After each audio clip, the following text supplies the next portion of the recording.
இயேசு உங்களை நேசிக்கிறார். பிரியமானவர்களே, இந்த நாளில் ஆண்டவர் நம்மளோடு பேசும்படியாய் வேதத்திலிருந்து சில வசனங்களை கூட வாசித்து ஆண்டவர் நமக்கு கற்றுக் கொடுக்கக்கூடிய காரியத்தை பார்ப்போம். அது மத்தேயுவின் புஸ்தகம் 22வது அதிகாரம் 11வது வசனம் 12வது வசனம் இப்படியாக சொல்லுகிறது.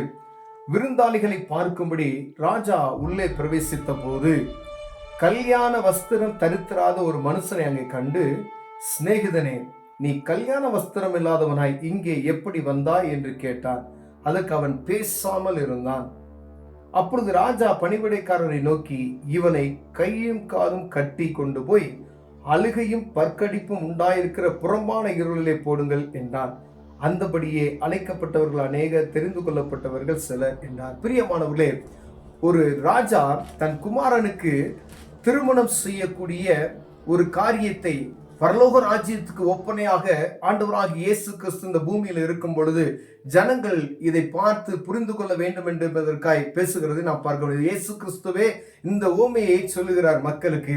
பாருங்க, அந்த அழைக்கப்பட்டவர்கள் அநேக, தெரிந்து கொள்ளப்பட்டவர் சிலர் என்று சொல்லுகிறார். பிரியமானவர்களே, இயேசு பாருங்க மறுபடியும் அவர்களுடைய ஓமைகளாக பேசி சொன்னது என்னவென்றால், பரலோக ராஜ்யம் தன் குமாரனுக்கு கல்யாணம் செய்த ஒரு ராஜாவுக்கு ஒப்பாய் இருக்கிறது.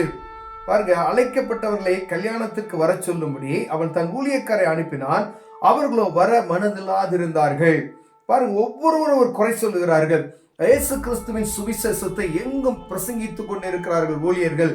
ஏதாவது ஒரு வழியில இயேசுதான் தெய்வம், இயேசுவினுடைய அன்பு, இயேசுவின் தான் பாவ மன்னிப்பு இருக்கிறது என்பதை சொல்லும்படியாய் ஆங்காங்கே நமக்கு செய்திகள் வந்து கொண்டே இருக்கிறதை நாம் அறிந்திருக்கிறோம். பிரியமானவர்களே, எங்கும் சுவிசேஷம் அறிவிக்கப்பட்டு கொண்டு இருக்கிறது. நம்ம ஆலயத்திலும் சரி, வீட்லயும் சரி, நீங்க டிவியை பார்த்தீங்கன்னாலும் சரி, வெளியில நடந்து போகும் பொழுது சரி, போஸ்டர் நீங்க பார்த்தீங்கன்னாலும் சரி, இயேசுவினுடைய அன்பை குறித்து சொல்லப்பட்டுக்கிட்டே இருக்கிறது. இயேசு வரப்போகிறார், இயேசு வரப்போகிறார் என்று சொல்லிக் கொண்டே இருக்கிறார்கள். பிரியமானவர்களே, அப்ப இந்த இயேசு வரப்போகிறார் என்று சொல்லுகிற இந்த வார்த்தையும் இதுக்கு, இந்த கல்யாண விருந்துக்கு அழைக்கப்பட்டவருடைய காரியங்கள் ஒன்றாக ஓமையாக சொல்லப்பட்டு இருக்கிறது.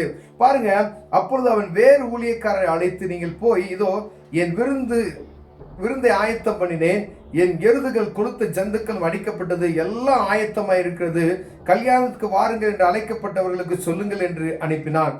அழைக்கப்பட்டவர்களோ அதை அசட்டை பண்ணி ஒருவன் தன் வயலுக்கும் ஒருவன் தன் வியாபாரத்துக்கும் போய்விட்டான். அழைக்கப்பட்டவர்களோ அதை அசட்டை பண்ணினார்கள். எங்கேயோ உங்களுக்கு இந்த அன்பை பற்றி சொல்லப்பட்டு இருக்கிறது, அதை அசட்டை பண்ணி கொண்டு இருக்கிறோமா என்பதை பார்க்கும்படி ஆண்டவர் உங்களோடு என்னோடு பேசுகிறார். இந்த இயேசு கிறிஸ்துவை அறியும்படிக்காய் உங்களுக்கு வாய்ப்புகள் கொடுக்கப்பட்டு இருக்கிறது. ஆனா அதை அசட்டை பண்ணி ஒருவன் வியாபாரத்துக்கும் ஒருவன் அவருடைய சொந்த வேலையை பார்க்கும்படியாய் போய்விட்டான். பிரியமானவர்களே, பாருங்க, தன் வியாபாரத்துக்கு போய்விட்டான். மற்றவர்கள் அவன் ஊழியக்காரரை பிடித்து அவமானப்படுத்தி கொலை செய்தார்கள். மற்ற ஜனங்கள் என்ன செய்யறாங்க, எங்கு பாருங்களேன், இந்த ஊழியத்துக்கு விரோதமாய் அவர்களை அடிக்கப்படுகிறார்கள், நொறுக்கப்படுகிறார்கள், அவமானப்படுத்தப்படுகிற காரியங்களை நம்ம அறிந்து கொண்டிருக்கிறோம். எங்கும் பாருங்க, நம்ம தமிழ்நாட்டிலே இப்படிப்பட்டதான காரியம் நடக்கிறது நாம் அறிந்திருக்கிறோம். இயேசு கிறிஸ்துவின் அன்பை சொல்ல போகிற இடத்துல அவர்களுக்கு வரக்கூடிய பிரச்சனைகளை எல்லாம் நாம் பார்த்திருக்கிறோம். ஒரு கிராமத்துக்குள்ள போகும் பொழுது நீங்க எல்லாம் அவர் வரீங்க அப்படின்னு சொல்லி அவங்களை தாக்குகிறதை நாம் பார்க்கிறோம். பிரியமனே, பாருங்க, சிலர் அவர் என்ன செஞ்சாங்க, அவங்க அவமானப்படுத்தி அடித்து அவர்களை விரட்டி விட்டாங்க அப்படின்னு சொல்லப்படுகிறது. அழைத்தவர் ராஜா என்பதை மறந்து போய் அவர்கள், ஆனால் அழைத்தவர் ராஜா என்பதை மறந்து போய் அவர்கள் என்ன செஞ்சாங்கன்னா, அவர்களை வரவர்களை துன்பப்படுத்தி அனுப்பிவிட்டார்கள் என்று போது ராஜா அதை கேள்விப்பட்ட போது கோபம் அடைந்து சேனைகளை அனுப்பி, ராஜா அந்த காரியத்தை கேட்ட போது கோபம் அடைந்து சேனைகளை அனுப்பி அந்த கொலைபாதகரை அழித்து அவர்கள் பட்டணங்களை எல்லாம் சுட்டெரித்தான் என்று வேதம் சொல்லப்படுகிறது. பிரியமானவர்களே, அப்ப ஆண்டவராக இயேசு கிறிஸ்து வரும் பொழுது இதே போலதான் நடக்கும். அவர் வரும் பொழுது ஆண்டவருக்கு விருப்பமில்லாத எல்லாத்தையும் என்ன செய்வார், அழித்து போடக்கூடிய ஒரு நாட்கள் வரும். பிரியமானவர்களே, அதற்காக தான் எங்கும் அவர் கிருபையின் நாட்கள் என்று சொல்லப்படுகிற இந்த நாட்கள்ல இயேசுவே மெய்யான தெய்வம் என்று அறிந்து கொள்ளும்படியாய் ஒவ்வொருவருக்கும் இந்த ராஜ்யத்தின் சுவிசேஷம் பிரசங்கிக்கப்பட்டு கொண்டிருக்கிறது. பிரியமானவர்களே, கடைசியாக அந்த நம்முடைய இந்த வஸ்திரம் என்று சொல்லப்படுகிற காரியம், அழைக்கப்பட்டவர்கள் அநேகர் சபைகளுக்குள்ள வந்துட்டோம், ஆண்டவரை அறிந்து கொண்டோம், கிறிஸ்தவர்கள் என்று பெயரை பெற்று விட்டோம். ஆனால் அந்த ராஜ்யத்துக்குள் உள்ள அந்த நம்ம விருந்தசாலைக்குள் உள்ளே நுழைவதற்கு, இந்த பரலோக ராஜ்யத்துக்குள்ள உள்ளே நுழைவதற்கு இந்த ரட்சிப்பின் வஸ்திரம் தரித்திருக்கிறோமா என்று பார்க்கும்படி ஆண்டவர் விரும்புகிறார். பிரியமானவர்களே, ஒரு குறிப்பிட்ட மனிதனை சொல்லப்படுகிறது, அந்த மனிதனுக்கு ரட்சிப்பின் வஸ்திரம் இல்லாதபடி, திருமண சாலைக்குள் வரக்கூடிய கல்யாண வஸ்திரம் இல்லாதவனாய் வந்ததை பார்த்து ஆண்டவர் கேட்கிறார், எப்படி உள்ள வந்தார்? ஒன்னும் பேசாம அமைதியாக இருந்தான். பாருங்க, ஒரு நாள் ஒன்று வரும், ஆண்டவர் உங்கள்ட்ட கணக்கு கேட்பார். அப்பொழுது நம்ம அமைதியா நின்று ஒன்னும் பதில் பேச முடியாது நிற்போம். பிரியமானவர்களே, இங்கு கடுமையாக தண்டிக்கப்படுகிற அந்த காரியத்தை எழுதப்பட்டு இருக்கிறது. இவனை பிடித்து கையும் காலம் கட்டி என்ன செய்யுங்க, புறமான இருளிலே போடுங்கள் என்று சொல்லுகிறது. அந்த ராஜாவினுடைய சத்தத்தை நாம் கேட்கிறோம். அதே போல இயேசு ராஜா ஒரு நாள் அவர் வருவார் நீதியுள்ள நியாயாதிபதியால். நான் உங்களுக்கு சொன்ன வார்த்தைகளை நீங்கள் கடைபிடித்து நடந்தீர்களா என்று கேட்பார். பிரியமானவர்களே, ஒருவேளை அப்பொழுது நாம் மௌனமாய் கையை கட்டி நிற்கக்கூடிய சூழ்நிலை வறுமையானால் நம்மை ஆண்டவர் ஒன்று நம்மளை புறம்பே தள்ளி போடக்கூடிய ஒரு சூழ்நிலை வரும். அதற்கு இப்பொழுது நமக்கு சுவிசேஷம் அறிவிக்கப்பட்டு கொண்டு இருக்கிறது. உங்க வீட்டில் உங்க பேரண்ட்ஸ் சொல்றாங்களா, இல்ல உங்க பிள்ளைய உங்களுக்கு சொல்றாங்களா, கணவன் மனைவிக்கு சொல்றாங்களா, மனைவியில கணவனுக்கு சொல்றாங்களா, இல்ல உங்க உறவினர் உங்களுக்கு ஆண்டவரை பற்றி சொல்றாங்களா, அதை கேட்டு நல்லவைகளை எடுத்து என்ன காரியம் என்று ஆராய்ந்து பார்த்து இந்த வேத புத்தகத்தை நீங்கள் வாசிப்பீர்களானால் ஆண்டவருடைய வார்த்தை உங்களுக்கு என்ன செய்யும், அறிவிக்கப்படும். பிரியமானவர்களே, இயேசுவின் அன்பை அறிந்து கொள்ளலாம். அவரே உலக இரட்சகர் என்பதை நீங்கள் அறிந்து கொள்வீர்கள்.